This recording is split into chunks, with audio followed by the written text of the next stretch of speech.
Cody, what was last night like? It was really cool, guys. It was. And like you said, it was cool, I think, in all the aspects, even outside the basketball perspective, the moment where he worked so hard to get back on the court, had a great ovation from the Bulls fans. Kobe White was kind of flanked off to Lonzo's side, pumping the crowd up like he would after a big three-pointer late in the game. So it meant a ton to Lonzo Ball. Just watching him play, obviously his first season in Chicago before he got hurt. I've always had a soft spot for him because he's one of the most unselfish basketball players we've really seen in the NBA in this generation of players. Not a guy who cares about a single stat, about scoring. So to me, that has always been another layer to it that's really cool. And Lonzo doesn't show a lot of emotion, guys. I mean, when he first got to Chicago, we're like, man, this guy's really even keeled about everything, win or loss. But last night, you could tell it really meant something to him to be back on the floor. Cody, your understanding of what he's gone through with these three surgeries, and we're in uncharted territory, really, when we're talking about what Lonzo Ball is doing. Do you feel like fans and the team itself understands the entire gravity of the situation as far as medical breakthroughs? I think the players do. I personally don't even think I do, and I don't want to speak for all Bulls fans, but we get really, really in tune just with someone's playing or they're not playing, and we have no idea what they're really doing the other 21 hours of the day in their rehab, other than the 3 hours that Lonzo Ball would sit on a bench during a Bulls game the last two seasons when we watch him play, or oftentimes he wasn't on the bench because he was in Los Angeles rehabbing. So, no, I think it's really hard to wrap your mind around unless you're Lonzo Ball, unless you're the guys that have seen what he goes through every day, or unless you're the doctors. So if you look big picture, what's this mean for other NBA players in the future? Well, it's a huge breakthrough if he can come back and play several more seasons at a high level. And that will be the question. How does he respond today? How does he respond tomorrow in the Bulls preseason finale? He said, I'm for sure playing. His quotes last night about Friday. So he will not play in back-to-backs whatsoever at all, but the Bulls want to get him on this every other day rhythm because that's the NBA schedule of games. So it has the potential, I think, just as an outsider who knows very little medically, yes, it has the potential to be a huge breakthrough if this works for him. But we've got a whole season to see how this goes. We've got a whole several more seasons after this to see how it goes. I just wonder the extent to which they're going to allow him to go full and really use him. It seemed, because just watching him play last night, he seemed to float a little bit. He seemed to want to be on the perimeter. And eventually, when teams really take this seriously, they're just going to send a defender out there and say, go around me. They're not going to give him open jump shots like that.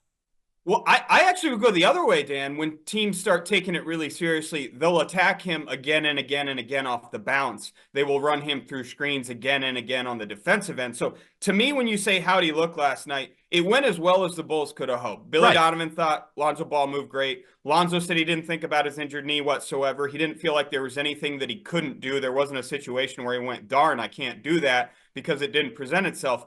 But the Wolves just weren't attacking him whatsoever at all. Jaden McDaniels, I think, on the first play of the game, ran off the screen, got like a dribble handoff. Lonzo trailed him a little bit. But after that, they didn't attack him whatsoever. Dante DiVincenzo fired a few threes over his head, and Lonzo was a little late closing out on one. So it's hard to judge. Last night kind of went how I thought.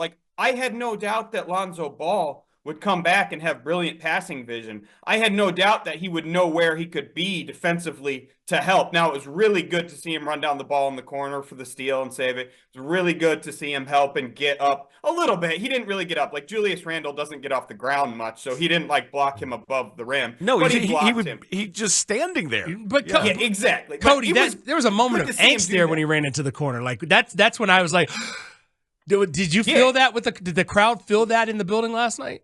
I think a little bit, yeah, but the action went so fast the other way, that's what Lonzo does, right? He gets the Bulls moving. So you see that, and Lonzo didn't really grimace on the play, everyone just kept moving. So that was great to see. But again, to me, it's can he move laterally when being attacked defensively for a full 16 minutes or 20 minutes if the Bulls up him?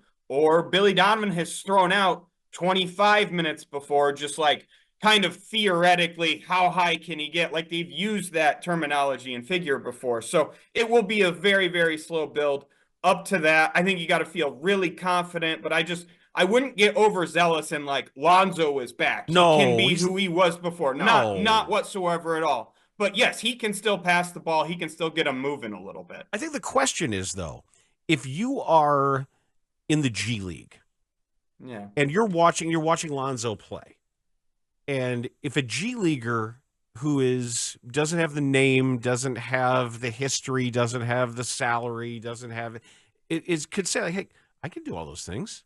Why are they messing around with this guy and having him play on a minutes restriction and not playing in back-to-back games? Then call me up. I can play 30 minutes. He's under contract, number one. Like that. I'm just saying, like that's really the question, though. Is if you didn't know who he was, and the Bulls are bending over backward in a season where they're trying to lose anyway. Yeah, so I think it works out for them, right? Because of what you're saying. And Cody, I think my thing is, can he be a rotational player on this team this year? And I understand that they're not trying to be world beaters this year, but can he be a rotational player when he does play? Yeah, I think so. Certainly. If he doesn't feel soreness in the knee, right? Like that's the biggest if, right? The Bulls and Billy Donovan have been hammering.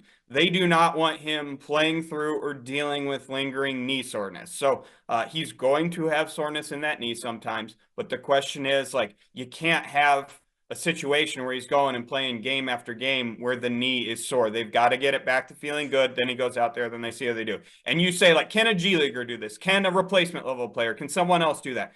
That's a good question. I don't think that's the question now. I think that's a question in mid-December. You see how he does for a month or two. Then it becomes a question.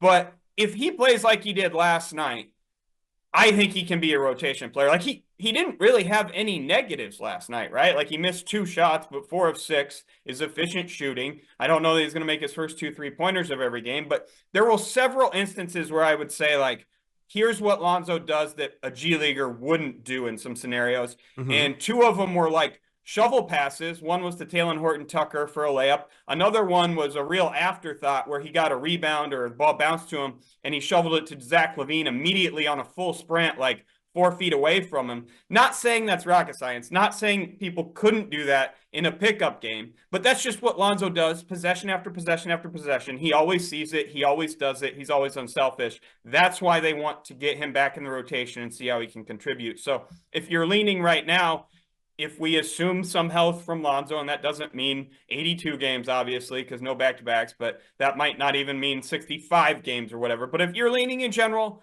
it goes okay health-wise for him, I would say, yeah, he's going to be a rotation player for them, even though we can talk about it. I mean, they have 1 trillion guards on the team, but he would still, I think, be in the mix. Well, they have 1 fewer now that Onur Alpabithim has been cut and Kenny Lofton Jr. has been cut. No, Dan, that means Talen Horton-Tucker can make the team, so they might just have the same amount if they want to keep that 15th man. You never know. I think THT has made the team. I think he's on. Yeah, I would think so too. And he's interesting, right? Because like, what, he's 6'4", like he's kind of guard size, but he's more like would guard a small forward on the other end. He's a thick guy, stuff like that. So like it feels like the Bulls just have a ton of people who are guards, a ton of people who are wings, and then a couple centers and like 1 power forward. 13 back-to-backs and Lonzo Ball, a 40% career shooter from 3. I think he's got a role on this team. We'll see. We will see. That's if the cartilage holds up. Yeah, I mean, that's the biggest if. Yeah, that's the biggest if. Cody, thank you, sir.